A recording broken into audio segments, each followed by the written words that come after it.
How's it going, everybody? This is the Nitty Gritty. My name is Chad. With me, as usual, is Leonard. This is a show about wrestling, and if this is your first time checking us out, you know that we cover topics that maybe other podcasts or YouTube shows don't. And this week, we are going to be doing another one of our move breakdowns, or as we have affectionately dubbed it, the Down and Dirty move breakdown.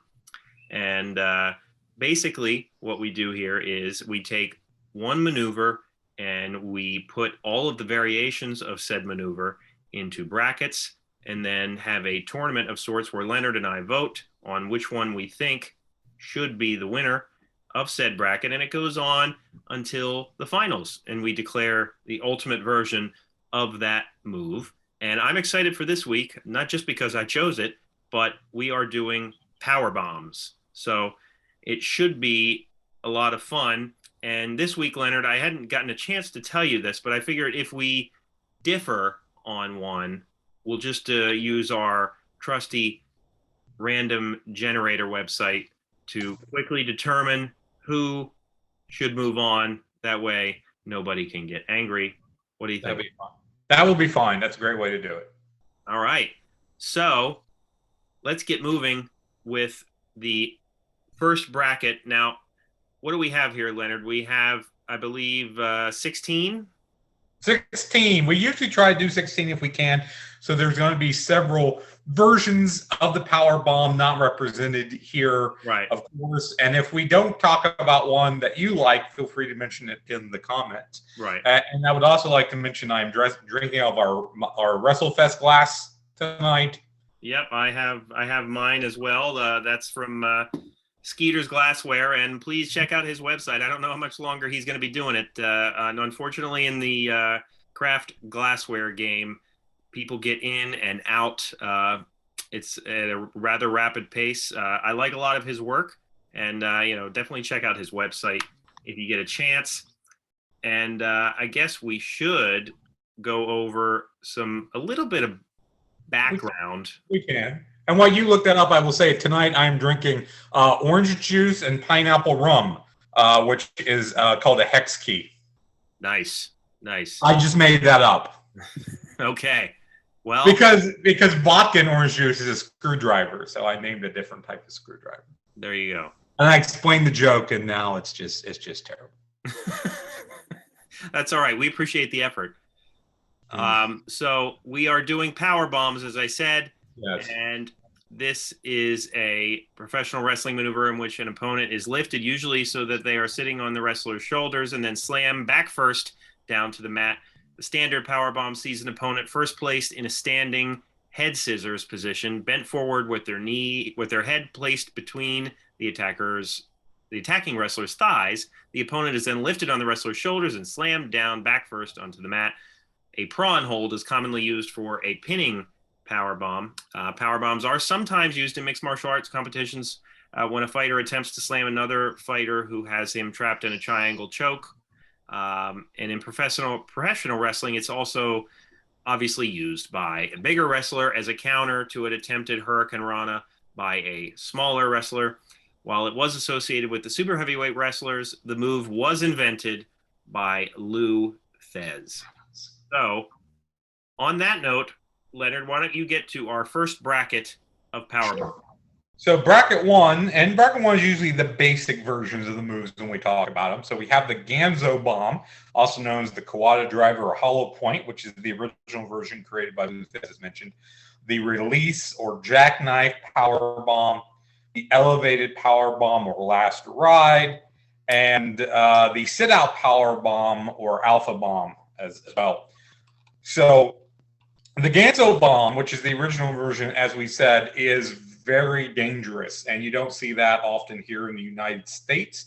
That's usually done in Japan. And instead of dropping the opponent flat on their back, you kind of let them fall forward in almost a pile driver position and then drop them on the back of their head and the back of their neck. That's very dangerous. It's very nasty looking. Toshiaki Kawada is very known for using that in Japan. And it kind of surprises me that Lou Thesz invented that. I thought the power bomb was a newer maneuver. because here in the U.S., people didn't start using the power bomb until about the early 90s. Guys like Sid, Vader, Diesel started to use that. And their version is the release or jackknife power bomb. This is a version where you pick the guy up, as Chad explained, and then you drop them or slam them down to the mat so they land flat on their back. I found it interesting. I was watching some clips of things, and with Sid, it was like Sid throughout the years doing power bombs, and he started out his career doing the sit-out power bomb, and then he started kind of going down to one knee, and then he just started releasing it. Right. So as he got older and possibly lazier in the ring.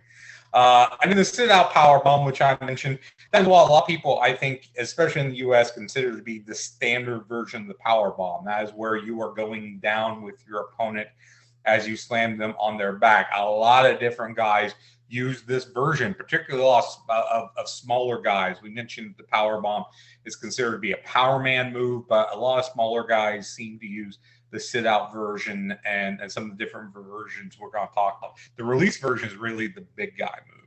And then, of course, the elevated power bomb is most closely associated with with Undertaker as the last ride. I really can't think of anyone else who does that particular version, at least on a regular basis.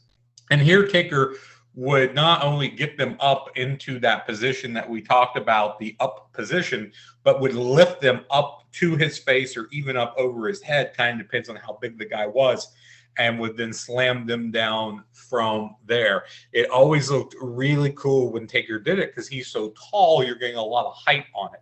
And with some smaller guys, he could really get them up there. I watched a compilation of him doing the last rides. There's one he does on Little Guido / Nunzio, which is insane because he just holds them up there for like a whole day and walks around the ring with them. And then there's one he does on Jeff Hardy off of the entrance stage. There's one he does edge off a ladder through 2 tables. So a very impressive move connected to one guy. And we've done that before where we've talked about a certain move. It always seems to be the Undertaker's move. Right. And by doing that, it kind of, to me, points out that I don't think a lot of people would call the Undertaker a creative, innovative, offensive wrestler.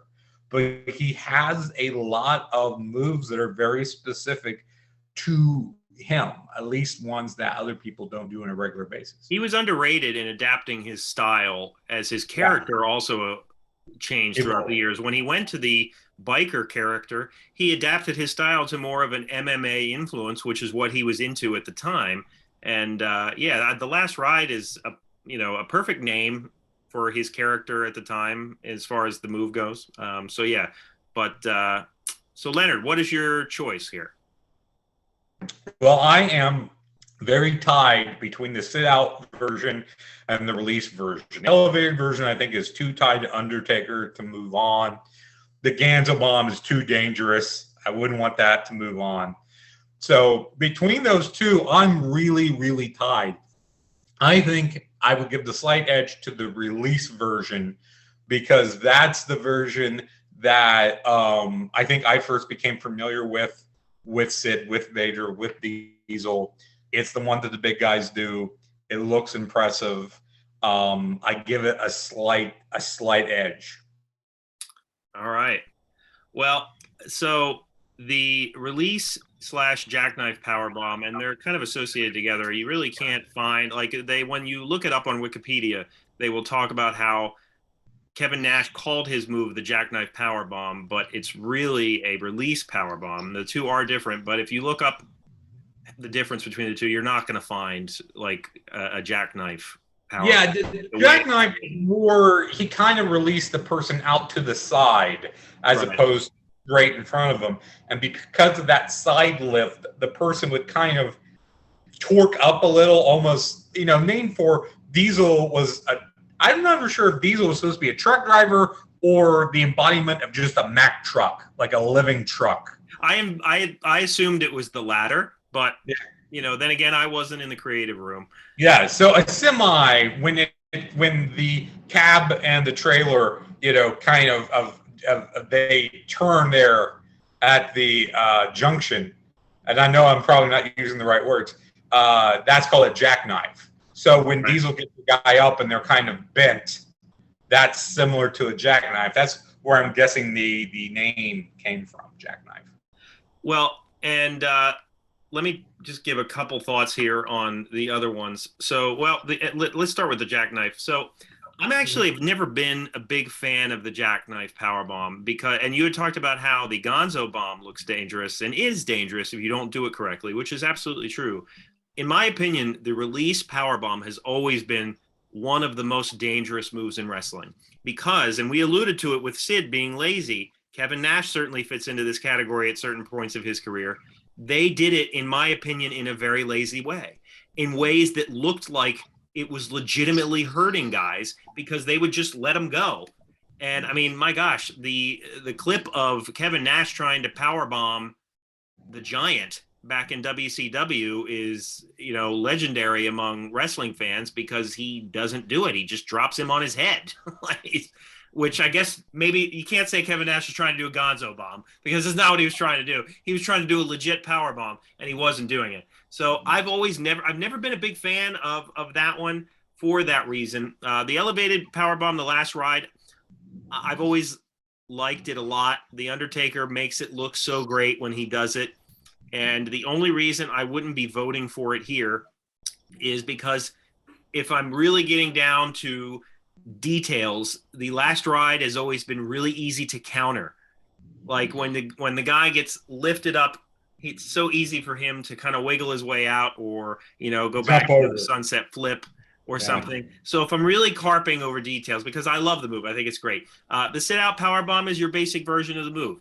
And this is going to be a case, at least in my book, where a basic version of a said maneuver might not be going as far as we want it to because, the regular power bomb we see all the time now. I mean, right now, Wardlow in AEW does like 4 or 5 regular power bombs on a guy before he pins them because it's something you see a lot now. Personally, I have to go with the Gonzo bomb here. It is dangerous. I will say that I'm voting for it here, not because of its dangerous factor, but because the guys in Japan, specifically Kawada, Misawa, Kobashi, they are the ones that really made me notice how devastating a variation of a power bomb can be because they were so inventive with it. And we're going to talk about more of those guys as we go along here, but they were so inventive with it and made it look so devastating when they did it. So that's why I got to vote for it here. Now, Leonard voted for the release. So as we've been talking, I have already put it into the name generator. Yes. And I am going to pick one here. And Leonard, Gonzo Bomb came up this time. That's fine. So Gonzo Bomb will be moving on in this case. Okay. And we will have to see if I chose this idea, Leonard, because I knew we'd be disagreeing more often this time. I had that feeling. So we'll see how it goes. All right. So let us move on to bracket number 2 here. We're starting out with the Crucifix Powerbomb, which is pretty self-explanatory. If you're picturing a razor's edge, it could be anywhere from a razor's edge itself, or it could be a razor's edge that kind of gets moved into a regular power bomb, but starts out like from the crucifix position. The double underhook power bomb is something that you'll see in AEW a lot lately. It's also been famously known as a tiger driver. I don't know anybody that really calls it a double underhook power bomb anymore because the tiger. Well, we're using a lot of basic names to kind of so people have the idea of what it looks like. Yeah, because you have to dumb it down because even if it's known after one guy, in this case Tiger Mask, you kind of have to explain it in that way. Yeah, and of course I associate it with Ahmed Johnson. Yes, the Pearl River Plunge. Yes, for better or worse, he associates it with Ahmed Johnson, who, history, the longer it goes where he's been out of the business and you listen to anything about him, history has not been kind to Ahmed. Anyway, the next one is a gut wrench power bomb. You might also see it called the Dr. Bomb. Yeah, the gut wrench power bomb. You see a couple of different variations of that. Dr. Death Steve Williams did it called the Dr. Bomb. Jack Swagger did a falling variation called the Swagger Bomb. And Kenny Omega apparently uses one called the Dr. Willie Bomb, which, I've seen most of Kenny Omega's matches in AEW, and I don't remember ever them using that term. But in any event, those are different names you might see it. And then there's the straight jacket power bomb, which is basically you have your arms, have the other opponent's arms crossed underneath them as if it were a straight jacket, and then you kind of flip them up into a regular power bomb. That again is not something that you'll see a lot of, but it has been used before, and it's been called a pyramid driver. Super Crazy did it called a crazy bomb, and Cesaro apparently has used it as well, although I don't think he had a name for it. So, Leonard, why don't you tell me which one you're leaning towards here as you give your thoughts? Okay, well, not the straight jacket power bomb, because I think that's too complicated to set up. I watched, again, that was one I wasn't too familiar with. I watched some videos, and it just seemed really complicated and convoluted to set up.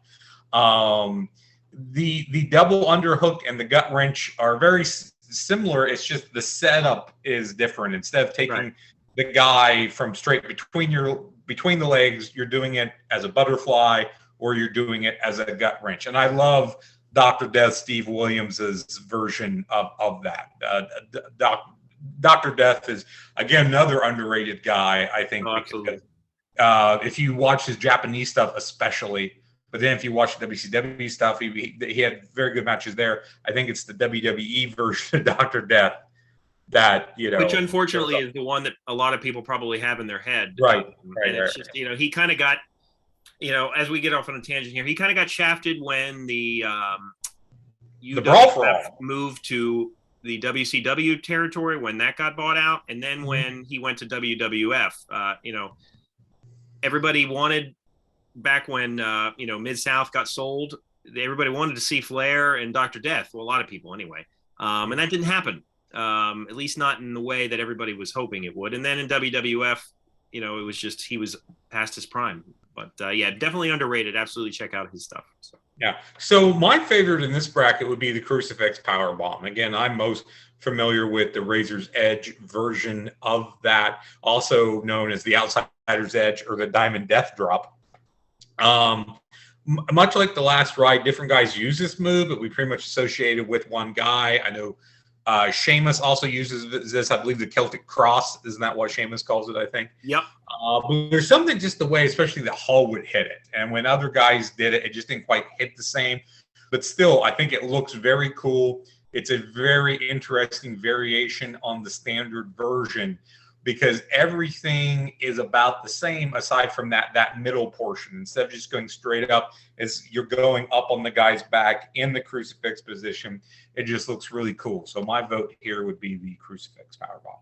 Yeah, this one was close for me between the Tiger Driver and the Crucifix Powerbomb. But I'm going to go with you here, Leonard, with the Crucifix Powerbomb. And I'll say that you mentioned how it kind of hit different with, Scott Hall, Razor Ramon. And I think the same could be said about the DDT with Jake Roberts versus anybody else who has done it since. And, it was because they knew psychology just a little bit better. And, Scott Hall was patient with how he put on the move and then really emphasized the landing. Whereas now wrestling has evolved into a more faster paced sports entertainment affair.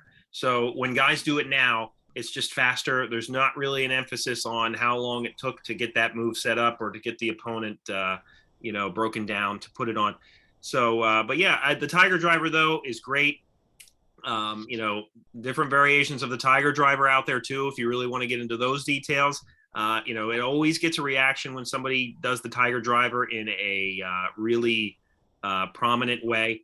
It's one of those moves that looks really cool. But if we're including the Razor's Edge with the Crucifix Powerbomb itself, which to me are two slight differences on the same thing, I would have to go with Crucifix Powerbomb here. So okay. So moving on to bracket three. So bracket 3, we have the Sunset Flip Powerbomb, which I believe is the same thing as a Canadian Destroyer, correct? Yeah, I mean I guess well, yes and no. I mean, the Canadian Destroyer to me is more used as like a pile driver type maneuver. And then the Sunset Powerbomb, at least the picture you see on Wikipedia, is when you have a guy's on the ropes on the turnbuckle, and a guy does a sunset flip around the opponent and power bombs him simply because he's higher up on the turnbuckle. The picture you see would be of Daniel Bryan doing it to Triple H at WrestleMania 30. So similar but different. Yes, and then the Super Power Bomb, which is again just a power bomb off the top rope. Mike Awesome does a great Super Power Bomb. Yes, well said. Yeah, and the Suplex Power Bomb, also known as the Orange Crush, done by Kenta Kobashi. So this is one where you're getting a guy up into a vertical suplex position, and then from that you pull him down into the power bomb. And you know what I was thinking of? You know who should have used a suplex power bomb is Davey Boy Smith. Is who? Davey Boy Smith should have used that. Oh yeah. I don't know if that was in popular use when he was wrestling, but he had an awesome delay suplex. He could just stand there all day with a guy. And if he would do that and then pull him down to a power bomb, I think the first time he did it, the place would have went bananas. Yeah. Or banana, as Pat Patterson likes to say. And then our final in this bracket is the Fireman's Carry Power Bomb, also known as the Darkness Falls, which is basically you got a guy up on your shoulders in a fireman's carry, and then you swing them out and down into the power bomb. So, Chad, your pick here. So, yeah, this is a category of oddities. And I have to tell you, if you have not seen a suplex power bomb, it might sound very simplistic, but if you look up Kenta Kobashi's Orange Crush, let me tell you, like, there's a clip out there of him doing the move for the first time. And Japanese crowds are famously not very loud, but they reacted when they saw that move for the first time. And it just looks devastating. And thinking about how to do it, you have a guy up in a suplex, and you then have to maneuver their body so that they can become into a power bomb position. Like I said, the guys over in Japan, they were inventive with this kind of stuff. They used power bomb variations all the time. So that is a definite good version of the move for me. The Super Power Bomb is very basic. You see it every now and then. It's used as a big spot in a match. Very rarely a finisher, unless it's going through a table or something like that. The Dudley Boys. You would see them kind of do a version of that. The Sunset Flip Powerbomb is almost used as a counter maneuver more than it is, a finisher of any sort. You'll see a pinfall, but it's usually a close call. The Fireman's Carry Powerbomb is one of those that's like the Suplex Powerbomb, is hard to put on. You only see a few people do a Fireman's Carry Powerbomb. It's not easy to do, and if you do it wrong, it looks awkward. So by default here, I have to go with the Suplex Powerbomb, the Orange Crush, simply because looking at that clip today, a lot of these moves, I knew what they were. I knew what they looked like. But looking at that clip today, because I had not remembered him doing it, Kenta Kobashi, that is. And when I saw it, to me, it was just, that'll get the attention of the audience. So I have to go with that one. Mm-hmm. Scott Steiner is another guy that could have done a Suplex Powerbomb. Absolutely. And, Bobby Lashley has a ton of finishing moves, so he doesn't need it. But there's another guy that has a delayed standing suplex. Right. That has to pull it off. Anyone that has a good standing delay suplex, I think, could do that move. Yeah, I mean, these are sort of kind of oddities. When I think about the Sunset Flip Powerbomb as a Canadian Destroyer, I'm a little more on that. But as you said, there's a bit of a difference there. So, again, the Super Powerbomb is just doing it off the top rope. But again, find clips of Mike Awesome doing it. It is awesome. Yeah. So this to me comes down between the Fireman's Carry and the Suplex, and I'll go with you and the Suplex Powerbomb because I do think it looks amazing. I think that might be a little easier to set up and for more guys to do as opposed to the fireman's carry, which again has a little bit of convolutedness to it. I think it's easier to do it out of the suplex position than out of the fireman's carry position. And with the fireman's carry one, I feel like you might see a lot more of the smaller guys trying to do something like that, because maybe they might just be a little bit more flexible and able to get that around. Right. They can kind of get more of the swing on it because of the agility. So let's move on to bracket 4. We start out with the Buckle Bomb, the infamous, controversial Buckle Bomb, which you'll see a few people in AEW do it, but famously it's used by Seth Rollins, and he still uses the move to this day. And it is basically, almost like a throwing power bomb into a turnbuckle. You'll see him and other people do it where they throw the person into like the guardrails as well. But it's basically the same thing. It's called a Buckle Bomb though. The spin out power bomb, also known as the Blue Thunder Driver. The spin out power bomb, you'll see this is like a belly to back power bomb, usually beginning in the back suplex position, in which the wrestler stands behind their opponent and puts their head under the arm of the opponent. Then they lift the opponent up using one arm around the waist of the opponent and the other around their legs. The wrestler then spins the opponent around 180 degrees, dropping them to the mat back first as they drop to a sitting position. This move was invented by Yun Akiyama, and it's used by Sami Zayn a lot. And Apollo Crews uses a toss variation of this move. And they even list on Wikipedia that John Cena does a kneeling variation of this move. And nothing against John Cena, but to me, like, if you're going to look at somebody who does this move well, it's not going to be John Cena. So that is the spin out power bomb. Then you have the pop up power bomb. The move begins with the opponent rushing towards the attacker, who then flings the opponent vertically up into the air. The move is finished by catching the opponent and performing a power bomb. And you obviously see this used by Kevin Owens all the time these days. Scott Steiner also used it, but Kevin Owens does it a lot. It's not his finisher anymore. He obviously uses a stunner now, but there you have it.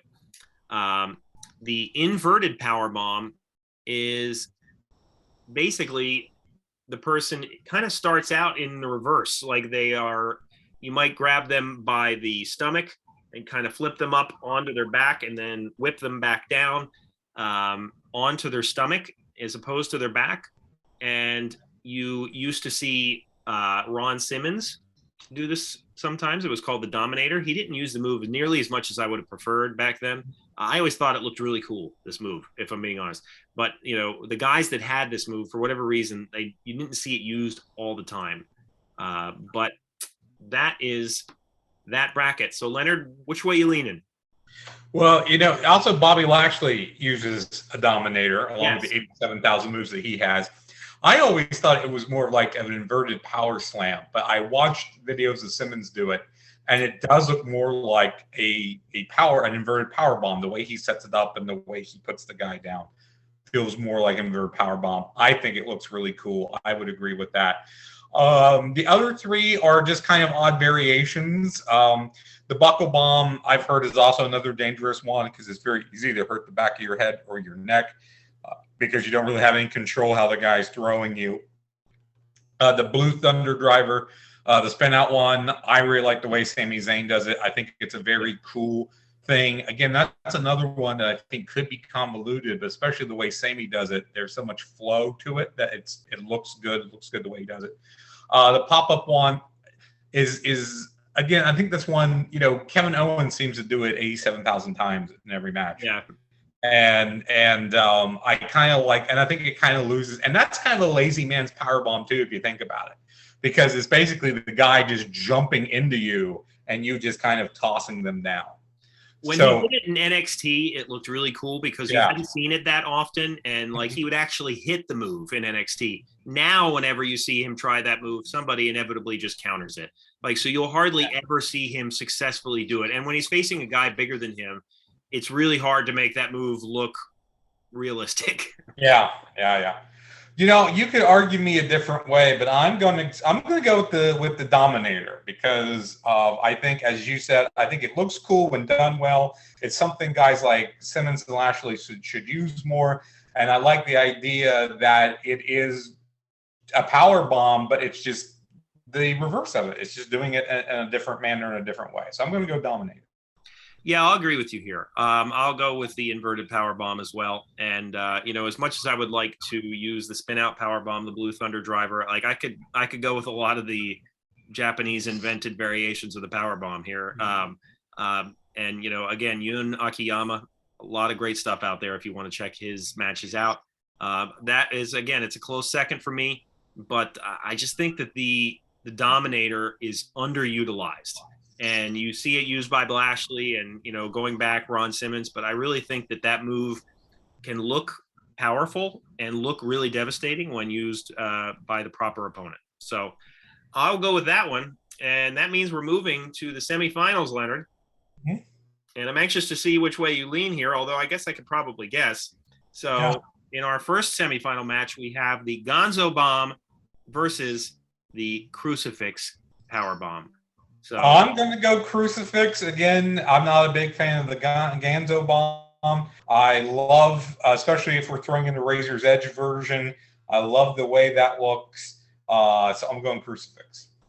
All right. Well, and I see you're typing. For those of you watching on YouTube, you can tell the chat is typing. So he's definitely sticking with the Ganzo Bomb. Yes, I am going to stick with the Gonzo Bomb, but it is not the winner. Our random name generator has decided that the Crucifix Powerbomb is moving on, and it will move on to the finals. Mm-hmm. So that means that our second semifinal match is the Suplex Powerbomb versus the Inverted Powerbomb. Mm-hmm. So again, this is a tough one. If simply by the way the move looks, I would go with the Suplex Powerbomb because I think it looks a lot more devastating. However, it's more rare to see that move done, and it's harder to do that move than the Inverted Powerbomb or the Dominator. So this is a tough one for me, Leonard. I could kind of be swayed either way. I usually sway you from time to time, but I'm going to allow you to try and sway me this time because I can go either way. I was hoping you would sway me because I like both of these as well. And I think, both of these aren't ones that you see all the time. I'm going to lean a little more towards the Dominator because it is one that I think is a little more common. I like that it's very simple in its execution. It's, again, as I said earlier, it's just taking a power bomb and turning the guy upside down, turning him the other way. The Suplex Powerbomb, while it does look very cool, is not used that often, and you have to have, I think, a very certain guy to do that. Like we talked about guys who do use it and guys we thought could use it. The Dominator, we talked about certain guys who usually like Ron Simmons, Bobby Lashley, but a lot of the other guys that we talked about, Vader, Sid, those guys who are considered masters of the powerbomb, which was Sid and Vader's tag team at one point, they could have done a Dominator, I think, very easily. I don't think they could have done the suplex version. So I go Dominator. I will agree with you here. And just because of the reasons you said, you don't see the Suplex Powerbomb done that often, and it's because if you do it wrong, it could end in disaster. And that's why you only see people do it who can really be trusted with it. So as cool as I think the move is, and I would love to see this move brought back in the US at some point, but you just don't see that move done all the time. You don't see the burning hammer done all the time, which is not a power bomb, but it's a different dangerous move because you have to really trust the opponent to do the move correctly. So I'll go with Dominator here as well. And that means in our finals, people might be thinking you have the regular version of some kind, but it's not. I love this tournament because you have the Crucifix Powerbomb versus the Inverted Powerbomb in our finals. Leonard, which one are you going with here? Wow, I think this is probably one of our strangest finals as far as having two moves so far away from what one may call the couple regular versions of it. I think you could probably guess I'm going to go with Crucifix Powerbomb over the Inverted Powerbomb Again, it's one more regularly used. I think it's something that smaller guys could probably do against smaller opponents. Not that they couldn't do the Dominator, but I don't think it would hit the same way. And again, if we're using the Razor's Edge version, that definitely helps to put it over the top for me. Yeah, I agree with you here. To me, just because it would be weird to choose the ultimate version of a move being the inversion of said maneuver, to me just kind of sounds odd. But the reason I can defend the Crucifix Powerbomb winning here is simply because when somebody gets somebody else up in that position, the entire audience will stand up and take notice. Right. Because that is a very, I don't know if extravagant is the right word, but a very showy way to get somebody up into the air. And almost similar to the last ride, when the Undertaker pulled that person up like that, yeah, like it was really high up in the air, and so everybody took notice. So when the Razor's Edge was done, or the Celtic Cross, as Sheamus now does it, you always notice it because it's always such a devastating looking maneuver, and it is really cool to see when it's done because it's not done all the time, and other guys could do it. Unlike the Suplex Powerbomb, which didn't make it to the finals, a lot more guys could do the crucifix type maneuver. They don't. Only certain guys are associated with it, which makes it more special, in my opinion. One last thing too is I think the Crucifix Powerbomb still has this reputation as being a sure finisher. A lot of guys use it as a finisher. It's not one that gets kicked out of a lot. I think a lot of these others, especially the basic versions, well, except for the Gonzo Bomb, I think set outs release versions, that's the point where people kick out of those. They can be transition moves. But I think the Crucifix Powerbomb still has a special position. Yeah, and one last note before we head out here. I believe it was the Gonzo Bomb that Lesnar accidentally did to Hardcore Holly, breaking his neck.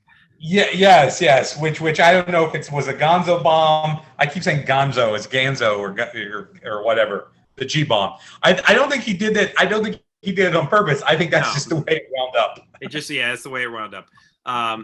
Well, anyway, the ultimate version of our move is the Crucifix Powerbomb. Let us know what you think. If you felt a different decision should have been made here, please let us know in the comments. Check out our other videos, our stupid questions, our random match reviews, and check us out on Spotify and Apple Podcasts as well. Make sure to go to Skeeter's Glassware. Give him some love before he goes out of business entirely. And for Leonard, my name is Chad, and we will see you next time, and Alexa will see you out.